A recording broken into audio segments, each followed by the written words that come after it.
prazer estar aqui de novo, a gente conversando um pouquinho no podcast da ARP. Hoje estamos recebendo Maurílio Biagi, que dispensa apresentações, mas é uma honra estar com você aqui, de receber aqui dentro da casa da ARP, da Associação dos Advogados de Ribeirão Preto. Prazer meu, Carol, estar aqui, uma delícia estar aqui com você. Você que está com a gente no meio de todas essas luzes aqui, você que está no apagar das suas luzes aqui, sim, na sua presidência aqui da EARP. Eu que vim aqui outro dia para ver a revitalização que você fez aqui na EARP, ficou ótimo, estamos aqui ocupando uma das salas revitalizadas da EARP, reformadas, seja lá como queira, né? Então, muito bom, estou às suas ordens. Hoje é um bate-papo bem gostoso, assim, a gente já conversou informalmente outras vezes, mas é sempre muito gostoso conversar e saber um pouquinho da sua vida, né? E é isso que a gente tem muita curiosidade, a gente quer saber um pouquinho da vida, como que foi a vida do Maurílio Biagi, grande empresário, industrial, referência no setor sucroenergético. Podemos dizer que essa sua trajetória foi pautada e inspirada por sua educação e vivência desde cedo com o ambiente da fazenda e usina? Olha, Carol, eu acho que, eu sempre digo, né, que eu sou um terráqueo, né, entre os 7 bilhões e 800 milhões de pessoas que habitam o nosso planeta, né, que agora está na moda, né, discutindo, vai acabar, não vai acabar, aquece, esfria, né? E acabou de ter a COP, uma coisa séria, né? Mas eu tive o privilégio de nascer aqui em Ribeirão Preto e minha mãe veio aqui para dar à luz e voltou para a fazenda. Eu não fui criado na fazenda, eu nasci e fui criado na fazenda. Eu sempre brinco que ela veio aqui para dar luz, tal, mas é um detalhe. E na fazenda naquela época você não tinha como.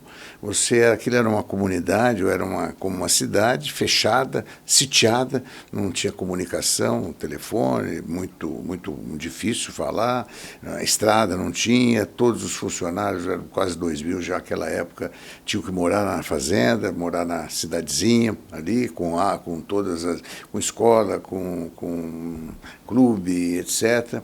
E eu fui crescendo ali, no meio, meus amigos eram os colonos, o pessoal que cortava cana, o pessoal que trabalhava na empresa, na indústria, o pessoal que trabalhava no administrativo, todo mundo lá, e jogava futebol todo dia com eles, no parque da casa do meu pai, lá na usina. E isso me enriqueceu muito. Isso eu acho que é o meu ponto forte e isso foi uma escola da vida. Eu fiz a minha escolinha, era uma escolinha mista, com primeiro, segundo, terceiro ano, tudo junto, uma professora só para ensinar primeiro, segundo e terceiro ano, uma professora só para ensinar geografia, matemática, português, caligrafia, tudo. E à tarde eu fazia o reforço com as professoras, que também moravam na comunidade, moravam ali na fazenda, faziam um curso. E essa foi minha infância, fazendo muita traquinagem, muita arte, aproveitando muito, e vivendo. Era uma vida muito espartana, porque você levantava muito cedo, ia dormir muito cedo, acordava cedo, e observando, né? Sempre observando e tendo a oportunidade de conhecer as pessoas que rodeavam, que trabalhavam, né? Tanto na agricultura, como na indústria, como no administrativo, e pessoas simples, algumas pessoas sofisticadas, poucas, né? E essa foi minha infância, foi meu início. Muito saudável, né? Muito. Você não faz ideia como era saudável. Eu jogava futebol tudo descalço, a gente andava descalço. Não tinha esse tititi que hoje tem, tanto cuidado, tanta coisa. Aquilo era um pouco da lei do mais forte. Né? Com as pessoas todas, sem restrição. Sem restrição, era muito. Então, isso me preparou para saber hoje distinguir, né? Realmente, hoje muita gente fala de pobreza, mas sem um real conhecimento de causa. É muito duro eu quando consegui resolver o problema porque eu digo que não era pobreza, era muito mais do que pobreza, era uma miséria. E quando a gente conseguiu resolver isso, quando a gente conseguiu colocar todo mundo no outro patamar, que isso eu consegui lá pela década de 70, já trabalhando, Seu eu estou trabalho pulando. esse, né? Nosso trabalho, porque eu trabalhava, até 78, eu trabalhei junto com meu pai. Né? Meu pai morreu em 78 até 2000 fiz carreira solo, até me separar e novamente fazer outra carreira solo sozinho, então aí efetivamente sozinho. Isso depois do falecimento do seu pai? Depois do falecimento do meu pai. Então a gente vai entrar naquela situação de como foi o seu início e quando foi o seu início na carreira profissional. Como que foi esse entrar, né? Foi muito legal, Carol, porque eu andava muito com meu pai, eu acompanhava muito meu pai. Meu pai sempre deu muita abertura, então a gente andava muito, às vezes de carro, às vezes a cavalo e às vezes a pé, muito a pé, na propriedade, andando para lá, andando para cá, etc, etc. E eu sempre fui muito observador, eu fui observando, fui vendo como é que era, como é que não era, tal. E então, quando eu comecei, aí entrando na tua pergunta, eu tive, porque meu pai queria que eu estudasse, eu sempre estudei. Estudei, terminei, viemos para Ribeirão, eu viajava todo dia, né, aí já lá mais para frente tinha meios de vir, eu vinha todo dia para Ribeirão e voltava. Vinha de manhã para Ribeirão, ficava no colégio e voltava à tarde para casa. Depois, como nós somos muitos irmãos, então mais para frente meu pai mudou para Ribeirão, final dos anos 50, começo dos anos 60, ele mudou para Ribeirão para que os outros, todo mundo, porque aí começa a desencontrar horário de estudo, tal. Todos estudassem. Então, quando eu querendo trabalhar, meu pai querendo que eu estudasse, né? Até que nós combinamos e acertamos que eu estudaria à noite e trabalharia de dia. Isso foi um pouco mais para frente. No meu primeiro trabalho, eu comecei a trabalhar no armazém, porque, como eu te digo, lá nós tínhamos que matar animais, boi, vaca, para 2 vezes por semana, para ter carne para o pessoal, porco 1 vez por semana. O armazém tinha tudo, né? Tinha tudo, vendia tudo. É, né? Como uma cidade, né? Pelo tamanho, né? Uma cidade. E eu comecei trabalhando no armazém. E o armazém foi uma continuidade dessa escola da vida que eu chamo, você está entendendo? Foi uma continuidade, porque no armazém eu pedia conhecer as pessoas, como é que funcionava, como é que eram as famílias. As mulheres não tinham muita noção nem de economia, não tinham, eram pessoas muito simples, não tinham noção de quanto gastavam, quanto não gastavam, ia na conta, e a conta era sempre um ponto de atrito, porque toda vez que você recebia o pagamento, tinha lá, não chamava olerite, né? Chamava, não sei nem como é que chamava na época, tal, um demonstrativo do pagamento, tinha lá o armazém, e todo mundo achava que aquilo era caro, era um ponto de atrito. Tanto é que assim que nós conseguimos que o pessoal pudesse comprar nos verdadeiros armazéns na cidade, etc., que naquela época na cidade também eram armazéns, hoje são supermercados, etc., etc. Então, nós fechamos o nosso armazém, né? Fechamos o nosso armazém. E eu comecei trabalhando ali, trabalhei alguns anos ali. E foi para mim muito importante, porque o chefe do armazém, o gerente do armazém, também era o gerente de compras. Tá? Então, eu acompanhava muito já compras que ele fazia para a empresa, etc., além das compras para o próprio armazém e tal. Né? Aquela coisa naquela época tinha um mascate, um sujeito que ia lá de vez em quando com uma mala, aparecia vendendo as coisas. Né? E parece coisa pré-histórica, né? Mas é verdade. Né? Para mim foi outro dia isso, né? Apesar de já fazer tempo. Então é assim que eu comecei.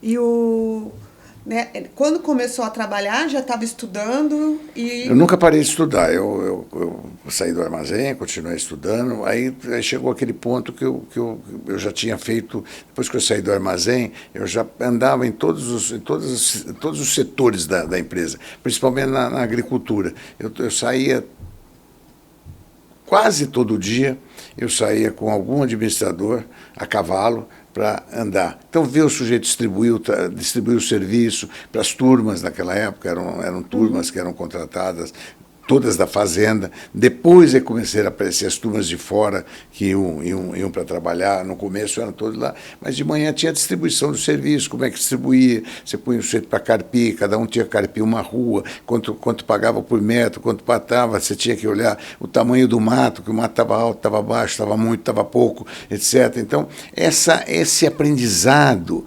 é muito rico as pessoas, como é que as pessoas fazem, mulheres trabalhavam, homens trabalhavam, crianças ajudavam, você está entendendo? As crianças ajudavam, crianças estudavam de manhã ou de tarde e trabalhavam de manhã ou de tarde. Naquela época era comum isso, né? Era comum, uma vivência era normal, comum, né? E a melhor coisa que existia, que foi um absurdo isso ter sido, porque hoje toda criança, depois de uma certa idade, obviamente, ela pode estar trabalhando meio período, ela pode estar ajudando. Eu encontro aqui em Ribeirão engenheiros, encontro aqui lá em Sertãozinho, em Pontal, pessoas que trabalharam conosco, começaram a trabalhar com 10 anos, porque lá eles iam no grupo escolar, estudavam de manhã, e eles eram guardinha, como se chamava, num período, ou da manhã ou período da tarde, dependendo do horário que estudavam, etc. E essas pessoas, a formação dessas pessoas é extraordinária. É extraordinária. É que nessa história, nessa vivência, vocês cuidaram da parte delas terem a infância, da brincadeira, a parte do estudo, a parte da estruturação, e elas estavam junto com a família lá dentro, né? Era uma outra realidade, né? Em um determinado momento, quando a gente saiu daquele negócio que eu te falei da miséria e passou por uma pobreza decente, nós tínhamos que fazer um trabalho de ensinar cuidados com a casa, limpeza, como é que você podia fazer, cuidados natais, como é que você tinha que cuidar do bebê, como é que se aleitava, como é que você fazia o pré-natal. Quer dizer, tudo a gente fazia lá. Minha mulher teve um papel muito importante nisso. Ela faleceu outro dia eu vendo as coisas delas agora, cada livro que eu encontrei, que eram escritos e redigidos por pessoas especializadas, mas que a gente utilizava. Por exemplo, receitas, a gente tinha que fornecer tudo. Receita, como é que você faz, como é que você se alimenta, qual é a melhor alimentação, como é que você faz, como é que você consome isso, consome aquilo, como é que se deve plantar. Nós estimulávamos muito o pessoal a plantar, você plantava feijão, plantava arroz, e tinha sua horta, e tinha um pomar coletivo, que a gente fez o pomar, cada um tinha um pedacinho, e as pessoas que moravam lá, em vez de ficar ociosas, saíam do serviço, está claro ainda como hoje, tal, então as pessoas iam lá cuidar da sua hortinha, as crianças ficavam cuidando da horta da família, a mulher, etc. Eu estou falando horta para dizer uma coisa, mas tinham diversas outras atividades que o pessoal praticava. Então, a assistência social para isso, para aquilo outro. Então, foi um uma período, dignidade para aquela comunidade. E né?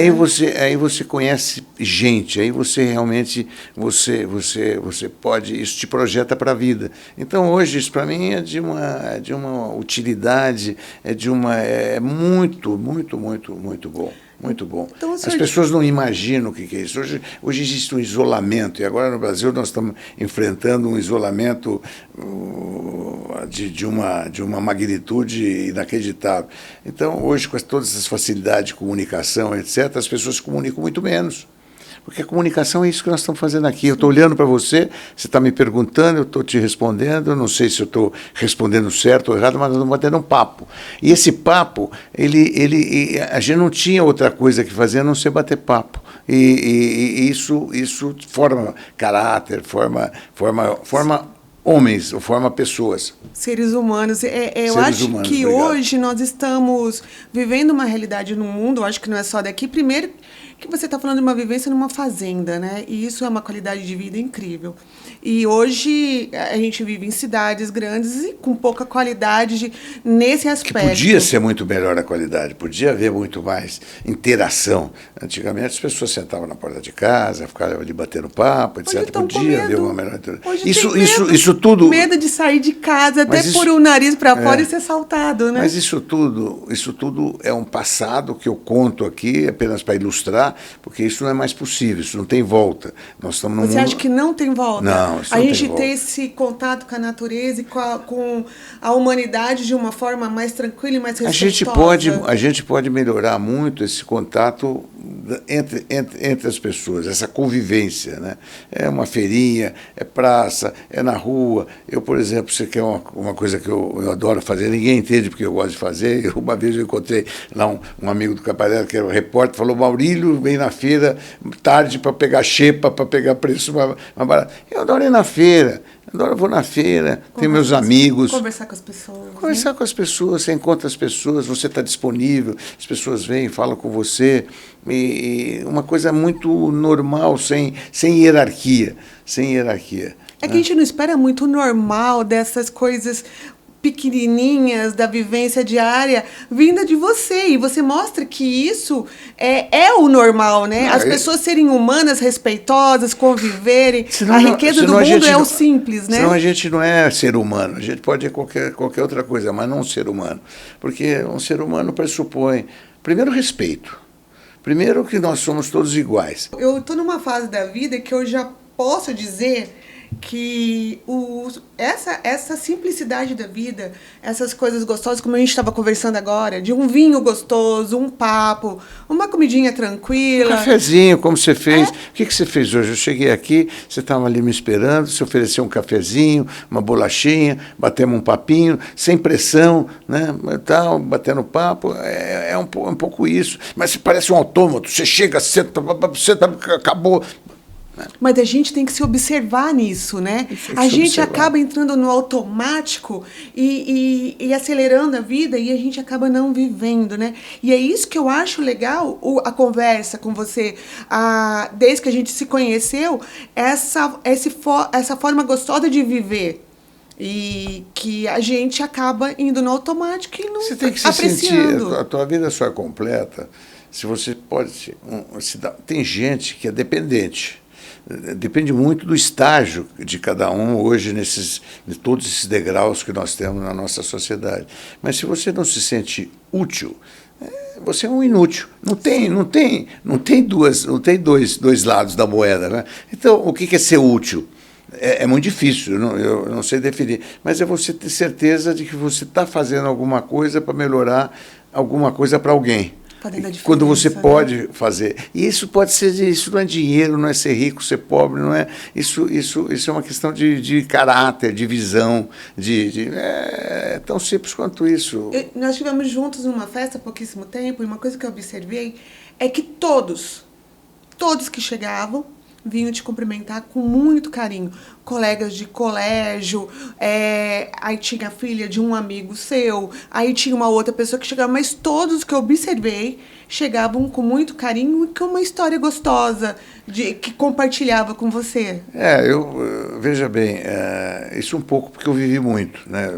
Graças a Deus me permitiu de estar com uma idade já avançada, e quando você vive muito, você faz muitos amigos, você conhece muito, ou não, né? Eu conheço gente que vive muito e vive uma solidão danada, né? Então, por quê? Porque você cultivou, porque lá atrás eu não consegui encontrar ninguém ainda que chegasse e falasse: poxa vida, um dia tal, eu precisei de tal coisa, eu tive qualquer... Eu tenho a consciência absolutamente tranquila de que tudo que meus olhos viram, meu coração sentiu. Ai, que lindo. É verdade, porque eu não consigo.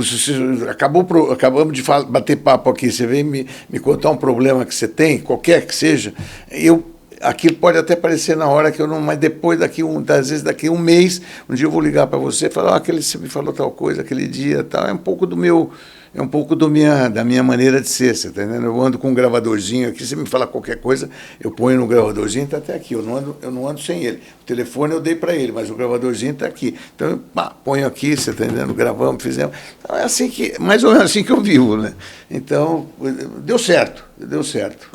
Eu estou aqui pensando assim, nós começamos o convite... Você ia me perguntar, industrial, que você fez, não sei o que, tem tanta coisa. Não, mas fiz tanta coisa. Porque nós vamos para o segundo... Mas eu só fiz por essa característica Que eu tenho. Mas hoje eu posso dizer, conversando aqui com você, e a gente já teve alguns encontros ainda, não nos conhecemos muito, mas a gente já teve alguns encontros. O que me encanta?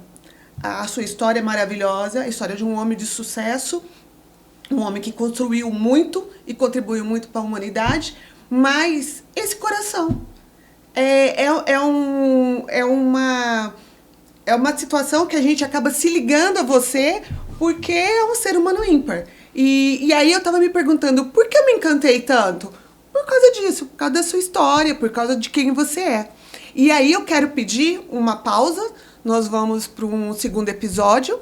Quero agradecer a atenção de todos. Nós não vamos nos despedir porque eu espero vocês no próximo.